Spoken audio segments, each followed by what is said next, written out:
శ్రీమాత్రే నమః. 2 గ్రహణాల మధ్య మీ వృషభ రాశికి ఒక అసాధారణ అవకాశం దాగి ఉంది. అది ఏమిటో ఈరోజు తెలుసుకోండి. నమస్కారం, నేను పండిట్ సూర్యప్రకాష్. 3 ఆగస్టు 2026 నుండి 31 ఆగస్టు 2026 వరకు మీ వృషభ రాశి మాస ఫలాలను చెప్పబోతున్నాను.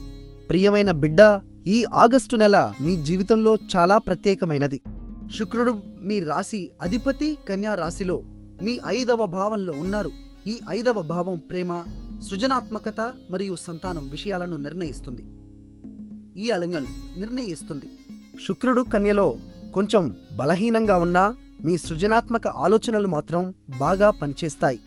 అదే సమయంలో శనిదేవుడు మీనరాశిలో వక్రగతిలో ఉన్నారు. అంటే ఆయన ప్రభావం నెమ్మదిగా ఉంటుంది.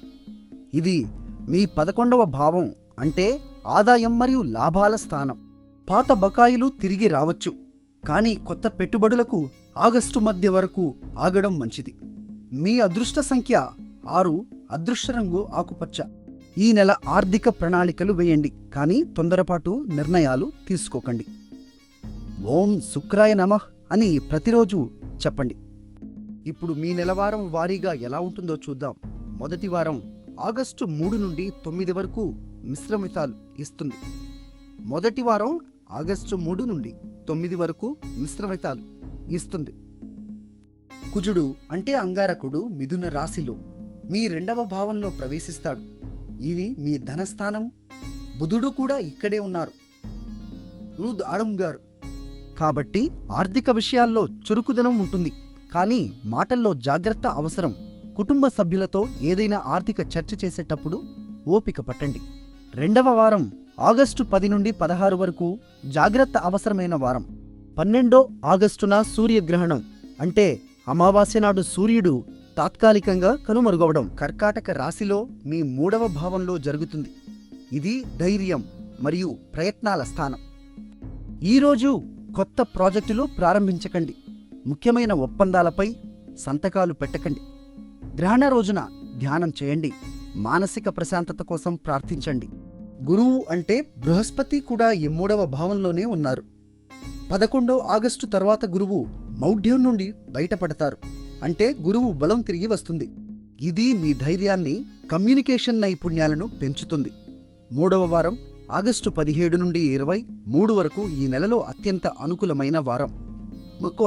బలవంలో వారం 17 ఆగస్టున సూర్యుడు సింహరాశిలోకి ప్రవేశిస్తాడు.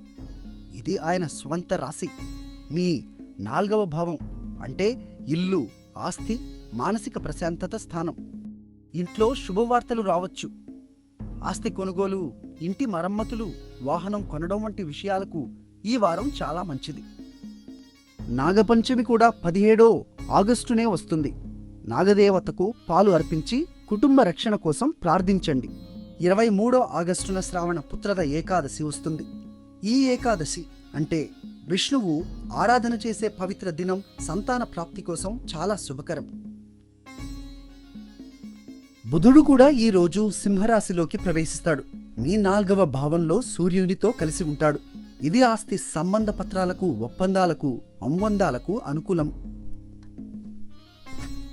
4వ వారం ఆగస్టు 24 నుండి 31 వరకు శుభం మరియు జాగ్రత్త రెండూ కలిసి ఉంటాయి.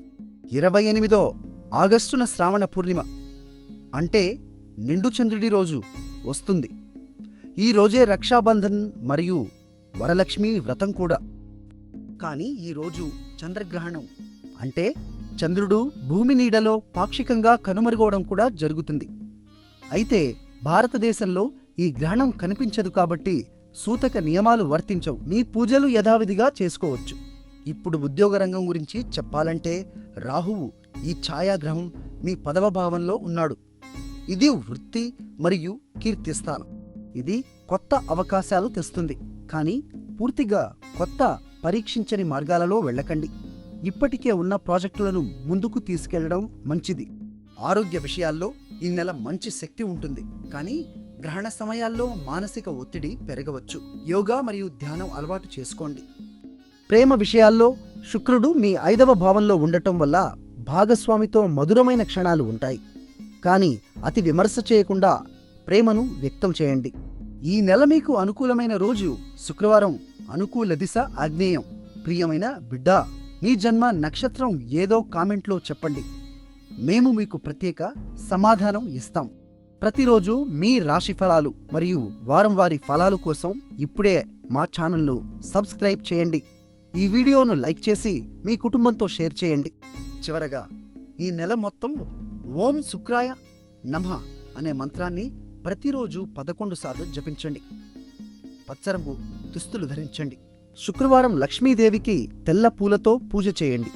శుక్రుడి అనుగ్రహం మీకు తోడుగా ఉంటుంది.